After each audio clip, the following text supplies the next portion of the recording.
For decades, cinema has framed heroes and villains in contrast. Good is noble, and evil is absolute. The lines between them are as clear as a red and blue lightsaber fight. And Star Wars has long embraced this tradition.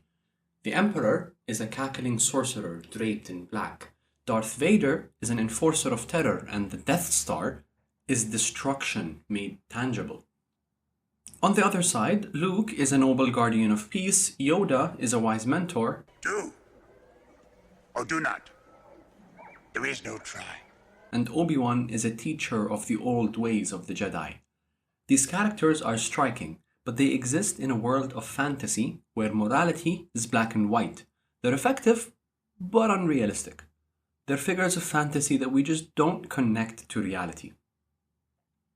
Then Andor comes along and says, no, evil isn't always that clear, and neither is good.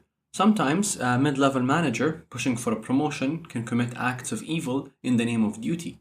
Sometimes law enforcement forces someone to commit murder by giving them no other choice. Now, the term anti-hero comes to mind to describe this, but it doesn't fully capture this principle. There are no crystal-cut heroes and villains in the show.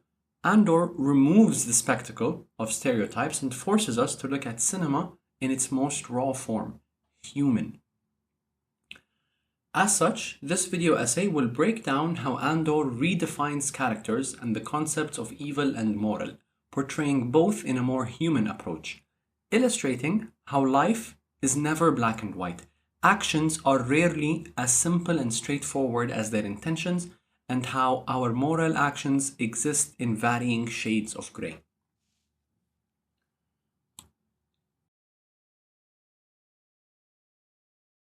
Andor is unique in its portrayal of evil. It doesn't show you evil as a mustache-twirling villain, but as normal people who can commit acts of evil. To illustrate this, recall the trial of Adolf Eichmann, a Nazi officer credited with organizing the logistics of the Holocaust. Now, there are many details about the case and the events leading up to the trial, but the point I want to convey is that the trial was going to be very public, and there was going to be media coverage. People were watching this trial with great interest because it was the first time in human history that you could look at the face of evil through your television screen. You could see what someone who committed such evil acts looks like. And when Eichmann first appeared on TV, people were shocked to see the face of a most boring and mundane bureaucrat. Kann ich nur sagen, So far as this question is concerned, I can only say that I'd never killed anyone. Eichmann. The opposite of the evil villain they had pictured him as. There's a famous phrase coined by philosopher Hannah Arendt while covering the trial, the banality of evil, describing how atrocities aren't carried out by sadistic masterminds, but by ordinary people who are just following orders, doing their jobs, climbing the corporate ladder. Andor embodies this in nearly every scene involving the Empire. Evil is not a theatrical display of power.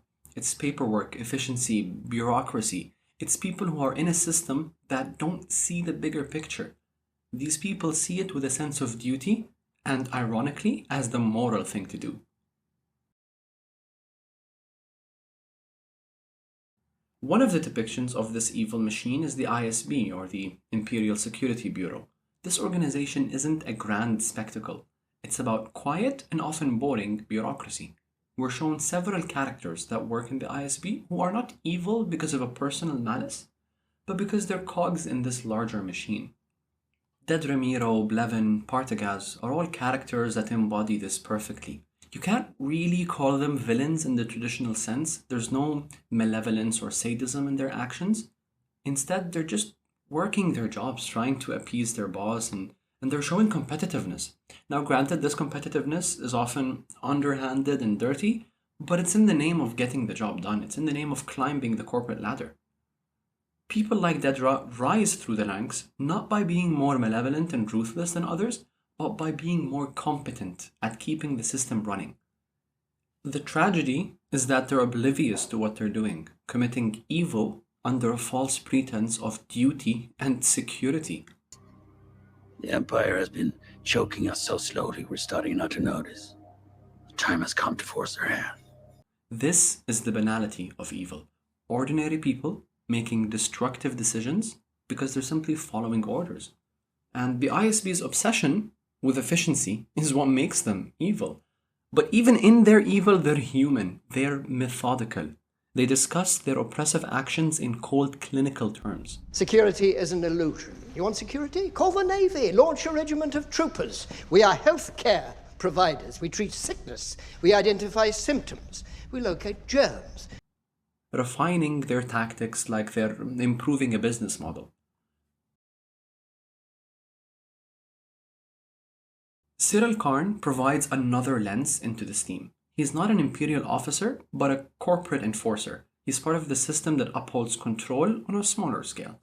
Cyril's character arc is fascinating because he's not driven by a desire to be evil. He's driven by a desire for order and justice.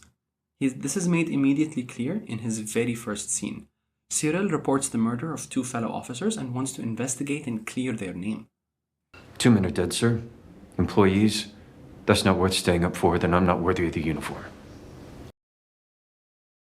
Cyril's obsession with rules and regulations shows how oppressive systems can create a cycle of compliance. His flaw is that he doesn't question the system. He believes in it so deeply that he's willing to sacrifice his own sense of morality to maintain it.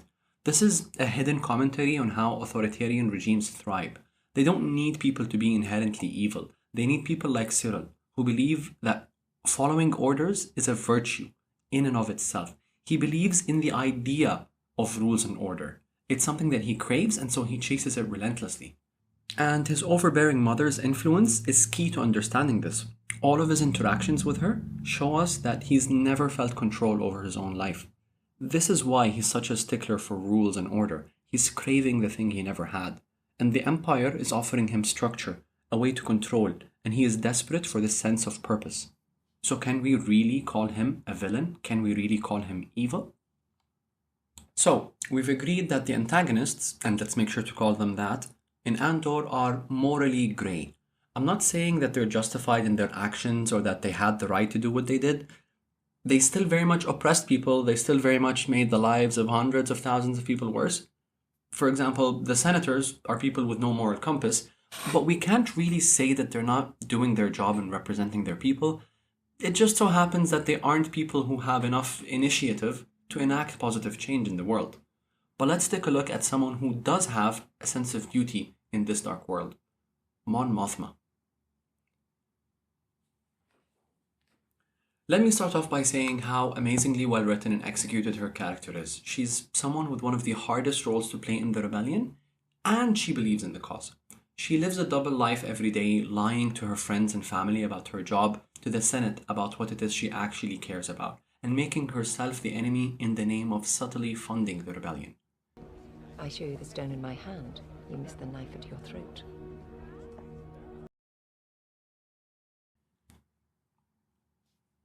Mon is one of the very few characters in Andor that genuinely care. She cares about the world and its state. She cares about those who go hungry at night. She gives to charity and is a beacon of hope for those who need a leader. But in all her kindness and morality, she still operates in the shadows, making hard sacrifices, making her husband the scapegoat for the missing funds she sent to the rebels, marrying off her daughter to a family she hates, tearing pieces of herself off in the name of something greater. And the biggest tragedy of her character is that she does all of this without anyone to lean on. She's an unsung hero and not the only one. It's a lie. It's a projection. It's a front. Smile.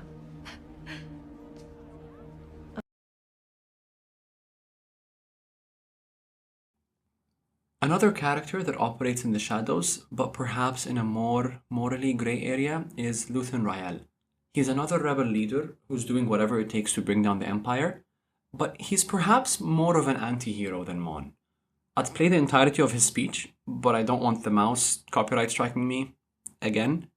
But every dialogue he's had makes it clear that he's an anti-hero operating in the name of something greater than him.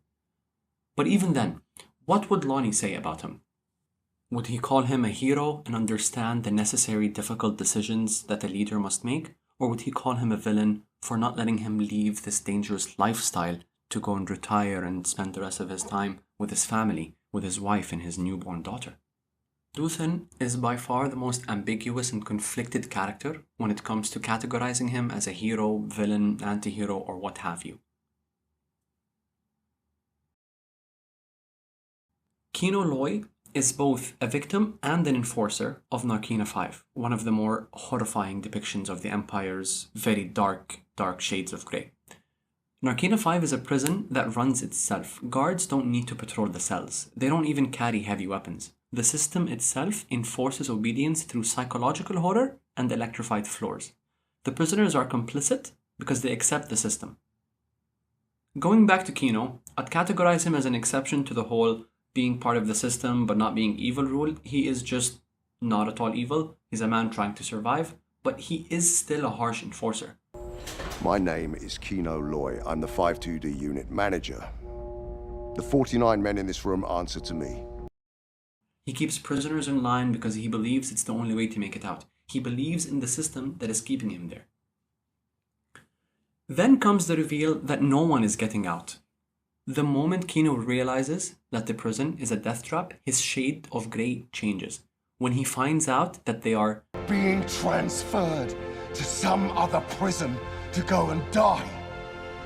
And that ends today. This is where we see the morality of his character.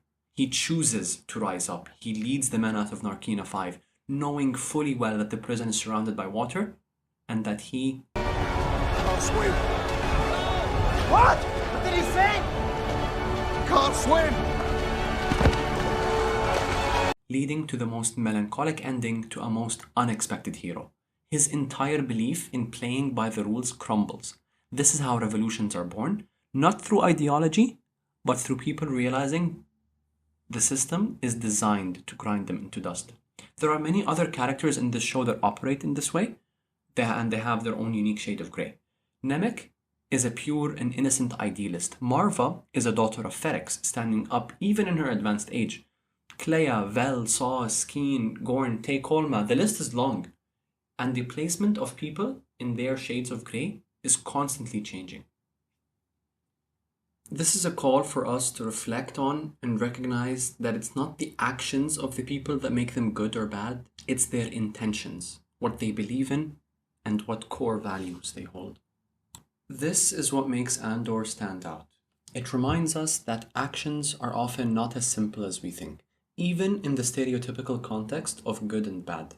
We often hear the phrase, "not all heroes wear capes," but Andor takes it a step further and says, not all villains wear masks. Evil doesn't always announce itself with dramatic gestures, and good isn't inherent in certain actions. Andor challenges us to look at the other side too, the rebels, the ones fighting back. There's no inherent nobility in rebellion, only in what you do with it. History is filled with revolutions that traded one oppressive regime for another. The rise of Fidel Castro and Che Guevara are a prime example. They overthrew Batista's dictatorship in Cuba only to establish their own form of authoritarian rule. Saw Gerrera embodies the same danger. His zealotry, his willingness to embrace terrorism, mirrors the very tyranny he fights against.